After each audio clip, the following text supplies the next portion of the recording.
पहली कहानी लेके हाजिर हूं मैं। दोस्तों, दुनिया में कोई ऐसी समस्या नहीं है जिसका कोई हल नहीं है। हल हर समस्या का है। और जब भी कोई समस्या किसी की जिंदगी में आती है, वो जो भी रास्ता, जो भी तरीका अपनाता है, शायद वो सही भी होता है। मैं हूं पल्लव और आप मुझे न केवल सुन रहे हैं बल्कि देख भी रहे हैं। आज की स्टोरी है 5 बहुत ही इंटेलिजेंट आदमियों की, बहुत ही उत्तम विचार वाले इंसानों की। ये 5 एक साथ कहीं जा रहे होते हैं और एक जंगल में ये रास्ता भटक जाते हैं। 5 इंसानों में जो पहला इंसान होता है वो कहता है कि मैं यहां से बाएं चला जाऊंगा, और मेरा दिल ये कहता है, मेरे अंदर से ये आवाज आ रही है कि मुझे बाएं ही जाना चाहिए। दूसरा कहता है कि राइट इज ऑलवेज राइट, तो मुझे राइट ही जाना चाहिए, मैं तो राइट ही जाऊंगा। वो राइट जाने के लिए तैयार होता है। तो जो तीसरा होता है वो कहता है नहीं नहीं, मैं तो पीछे जाऊंगा, जहां से आए थे वहीं चले जाएंगे और जंगल में भटकने से बेहतर है तुम भी मेरे साथ चलो। फिर चौथा ये कहता है कि नहीं, ये तो बस रण छोड़ने वाली बात हो गई, अब एक बार आगे बढ़ गए हैं तो बढ़ ही जाते हैं, मतलब क्यों रुके, चलो आगे बढ़ते हैं, जो होगा वो देखा जाएगा, तुम लोग भी मेरे साथ चलो। पांचवा इंसान कहता है कि तुम सारे गलत हो, तुम सारे गलत फैसले ले रहे हो, और वो एक पेड़ पे चढ़ जाता है।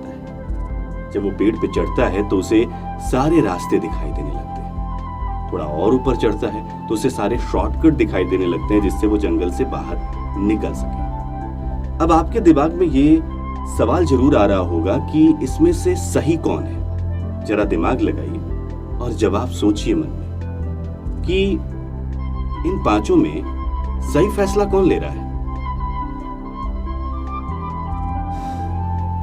मैं बताऊं जवाब, ये 5 सही फैसला ले रहे हैं। इन 5 ने एकदम सही सोचा है। कैसे? पहला जिसने कहा कि वो बाएं चला जाएगा, वो बाएं गया। जब वो बाएं गया तो वहां उसे जंगली जानवर मिले, मुश्किलें मिली, कठिन रास्ते मिले, लेकिन वो उस जंगल को पूरी तरह से जान गया, समझ गया कि कैसे जंगल में हम सरवाइव कर सकते हैं, और वो एक बहुत बड़ा वाइल्ड गाइड बन गया। वो हर जंगल में जाके जंगल से निकलने, उसके दुर्गम रास्तों के बारे में जानने, जानवरों के साथ एडजस्ट करने का एक्सपर्ट हो गया। वो जो राइट साइड घूमा था, राइट साइड जो चला गया, वो राइट गया तो उसे वहां डाकू मिले, बदमाश मिले।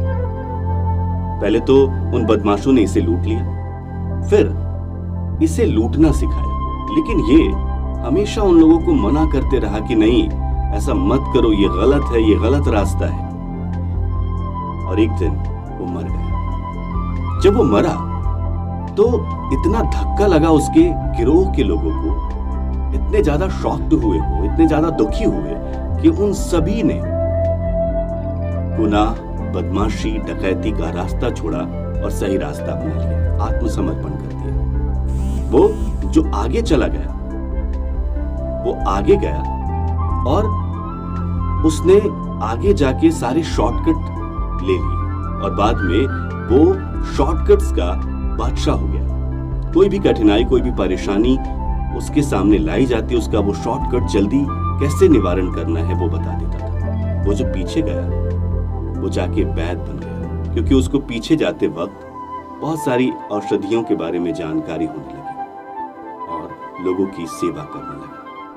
यानी वो 5 एक ही जगह से निकले और अपने अपने रास्ते पर वो एक ऐसी मंजिल पे पहुंचे जहां उन्होंने बुलंदियां हासिल की, सफलता हासिल की। इसलिए कभी भी जब आप एक रास्ते पे चल रहे हैं, उस रास्ते को मत कोसो। पूरी ईमानदारी से, पूरी लगन के साथ, मेहनत के साथ उस रास्ते पे चलते रहो। यकीनन एक दिन वो मंजिल आएगी जो आपको सफलता दिलाएगी। अक्सर हम क्या करते हैं, हम किसी रास्ते को चुन तो लेते हैं दिल दिमाग से, अपने फैसले से, लेकिन हम डगमगाने लगते हैं। हमें लगता है कि ये सही रास्ता नहीं है जो हमने चुना है, और यहीं हम मात खा जाते हैं। इसलिए जो रास्ता आपने चुना, जो फैसला आपने लिया, उस पर अटल रहने की कोशिश कीजिए। कहानी कैसी लगी कमेंट बॉक्स में लिख के जरूर बताइएगा। मेरा यूट्यूब चैनल सब्सक्राइब जरूर कीजिएगा, नोटिफिकेशन भी दबा लीजिएगा, क्योंकि ना केवल कहानियां बल्कि बहुत सारी चीजें मैं आपको सुनाता और दिखाता हूं। तो कहानियों के लिए फिर अगले सोमवार का इंतजार कीजिए। इसी पेज पे मैं मिलूंगा एक और कहानी के साथ, एक और लाइफ चेंजिंग स्टोरी के साथ। तब तक के लिए good morning and good bye.